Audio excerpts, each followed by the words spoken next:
Bonjour, nous avons tous vécu dans notre parcours de vie plus ou moins bouleversants, n'est-ce pas, pour certains, mais nous avons tous vécu des périodes où la peur semblait vouloir gagner notre cœur. Parfois, cette peur était liée à un événement dramatique, une mauvaise nouvelle, la perte d'un emploi, une mauvaise nouvelle sur le plan de la santé ou un événement soudain qui peut nous intervenir. Et je me rappelle quand j'étais enfant, avoir été presque agressé par un grand chien. Il me semble que c'était un Doberman. J'étais là sur mon vélo tout jeune et je me rappelle presque avoir failli attraper une jaunisse tellement que j'avais eu peur de l'agressivité de cet animal, n'est-ce pas? Mais il y a des peurs beaucoup plus subtiles qui semblent s'installer dans notre vie et faire partie ensuite de notre nature même. Certains diront qu'ils sont de tempérament anxieux.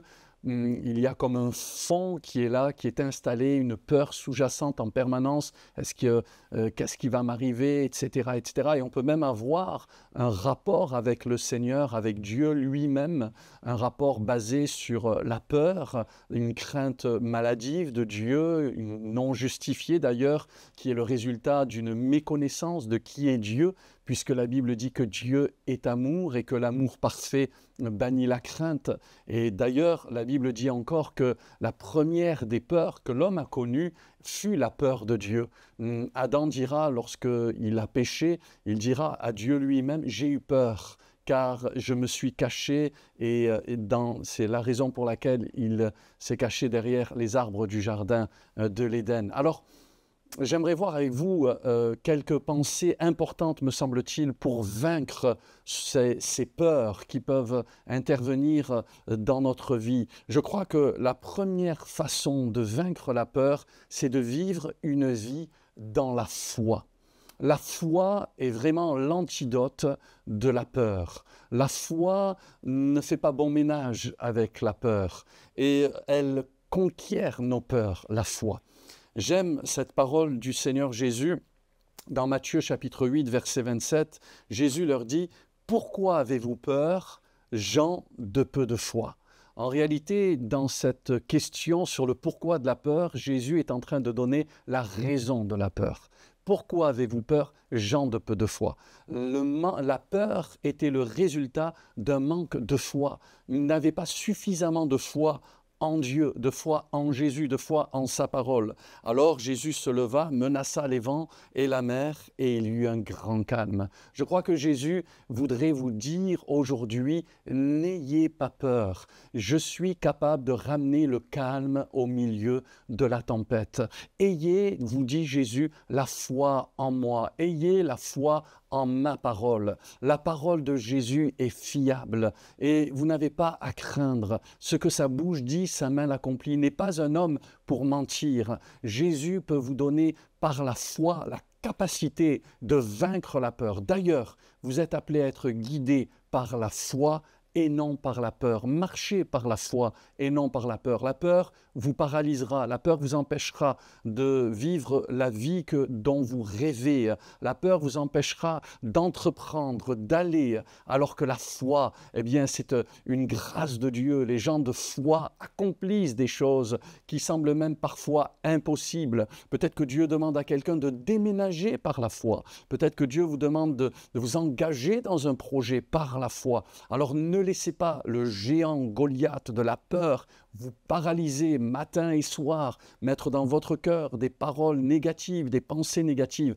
mais nourrissez-vous des paroles de la foi et par la foi, vous triompherez de la peur. Alors vous me dites, mais pasteur, moi je vis, j'ai peur. Eh bien, demandez au Seigneur de vous donner cette foi vivante, cette foi triomphante qui vous permettra non pas de ne plus jamais avoir peur, mais de conquérir vos peurs, de triompher de vos peurs pour vivre dans la paix et la sérénité. La deuxième manière de vivre la victoire sur nos peurs, c'est de vivre dans la présence du Seigneur. J'aime ce texte du psaume 27 et au verset 3e. C'est David qui dira ceci, David qui connaissait Dieu personnellement, qui vivait avec Dieu, qui vivait sous l'onction de Dieu. Il dira ceci, « Si une armée se campait contre moi, mon cœur n'aurai aucune crainte. Si une guerre s'est levée contre moi, je serai malgré cela plein de confiance. Et il dit, je demande à l'Éternel une chose que je désire ardemment.